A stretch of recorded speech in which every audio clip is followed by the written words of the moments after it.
அனைவருக்கும் வணக்கம். பசி இல்லா மயிலாடுதுறை மாவட்டம்.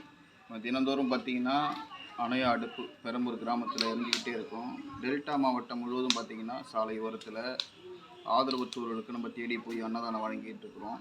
கிட்டத்தட்ட பார்த்திங்கன்னா ஒரு 300 நபர்களுக்கு மேலே ரோட்டோரத்தில் ரொம்ப சாப்பாடு கஷ்டப்படுற மக்கள், ஆதரவற்ற நிலையில் ரொம்ப முடியாமல் வயதான முதியோர்கள், இந்த பாட்டிலாம் இருப்பாங்க, ரொம்ப ஏஞ்சி போய் சாப்பிட முடியாத சூழ்நிலை இருக்கக்கூடிய மக்களுக்கு நம்ம தினந்தோறும் ஏதோ ஒரு சாப்பாடு வீட்டில் செஞ்சு இங்கேருந்து பெரம்பூர் கிராமத்துலேருந்து பார்த்திங்கன்னா மயிலாடுதுறை மாவட்டத்துக்கு கிட்டத்தட்ட பார்த்திங்கன்னா ஒரு 20 கிலோமீட்டர் தாண்டி மயிலாடுதுறை சுற்றி இருக்கக்கூடிய எல்லா இடத்துலையும் நம்ம தேடி போய் நம்ம இந்த மாதிரி ரொம்ப முடியாதவங்களுக்கு நம்ம அன்னதானம் வழங்கிட்டு வரோம்.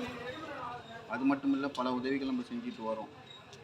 தீபாவளி பார்த்திங்கன்னா நான் கொஞ்சம் ஒரு 15 நாளுக்குள்ளே தான் 10 நாளுக்குள்ளே தான் இருக்கும். வருடம் பார்த்திங்கன்னா நம்ம இந்த மாதிரி மக்களுக்கு, ஆதரவற்ற மக்களுக்கு புத்தாடைகள் நம்ம வழங்கிட்டு இருக்கிறோம். வருஷம் வழங்குறது வழக்கம்.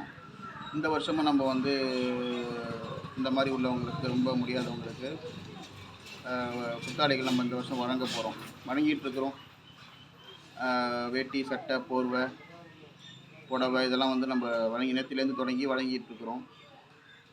எங்களுக்கு இந்த உதவியெல்லாம் கொடுத்து சப்போர்ட் பண்ணுற நல்ல உள்ளங்களுக்கு நாங்கள் மனமார்ந்த நன்றி நாங்கள் தெரிவிச்சுக்கிறோம். அதுபோல் பார்த்திங்கன்னா நாங்கள் மட்டும் செய்யணும்னு இல்லை, யார் வேணாலும் செய்யலாம், தர்மங்கள் யார் வேணாலும் செய்யலாம். நீங்களும் இந்த தீபாவளிக்கு இந்த மக்களுக்கு தர்மம் செய்ய நினச்சிங்கன்னா நீங்கள் நேராக வந்து கூட செய்யலாம். எங்களுக்கு தொடர்பு கொண்டு உங்களால் முடிஞ்ச உதவி செஞ்சீங்கன்னா உங்களுக்கு ஒரு புண்ணியமாக போகும். ஏன்னா இந்த மாதிரி உள்ளவங்களுக்கு செஞ்சால் தான் நமக்கு ஒரு புண்ணியம். நம்ம குடும்பத்தில் நம்ம எல்லாருமே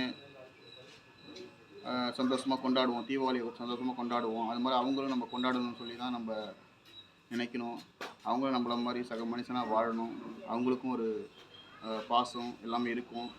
அவங்க இல்லாதனால தான் ரோட்டோரத்தில் யாருமே இல்லாதனால தான் ரோட்டோரத்தில் இந்த மாதிரி ரொம்ப முடியாமல் இருக்கிறாங்க. அவங்களும் கொண்டாடணும், அவங்களும் சந்தோஷமாக. நாங்கள் எல்லா பண்டிகைக்கும் நாங்கள் இந்த மாதிரி வேட்டி, சட்டை இதெல்லாம் நம்ம எடுத்து கொடுத்துட்டு தான் இருக்கிறோம்.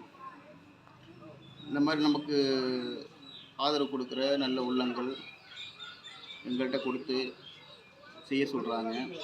இங்கே கொண்டு கொடுத்தோம்னா அந்த மக்களுக்கு போய் சேருன்னு சொல்லி நம்புகிறாங்க, நம்புகிறாங்க. நம்ம நம்பி நம்ம பாரதிமோகன் அறக்கட்டளை கொடுத்து இதை கொண்டு கொடுங்கன்னு சொல்லி சொல்கிறாங்க. இந்த மாதிரி நல்ல உள்ளங்களும் வாழ்ந்துக்கிட்டு தான் இருக்கிறாங்க. அதனால தான் தர்மமும் வாழ்ந்துக்கிட்டு இருக்குது. கண்டிப்பாக தொடர்ச்சியாக எங்களுக்கு சப்போர்ட் பண்ணுற நல்ல உள்ளங்களுக்கு நாங்கள் மீண்டும் ஒரு முறை நன்றியை நான் தெரிவிச்சுக்கிறோம். அதுபோல் இந்த தீபாவளிக்கு உங்களால் முடிஞ்ச உதவியை இந்த ஆதரவற்ற மக்களுக்கு செய்யுன்னு சொல்லி நான் தாழ்மையோட கேட்டுக்கிறேன். இன்றைக்கி சமைக்கிறோம், பார்க்குறோம். Thank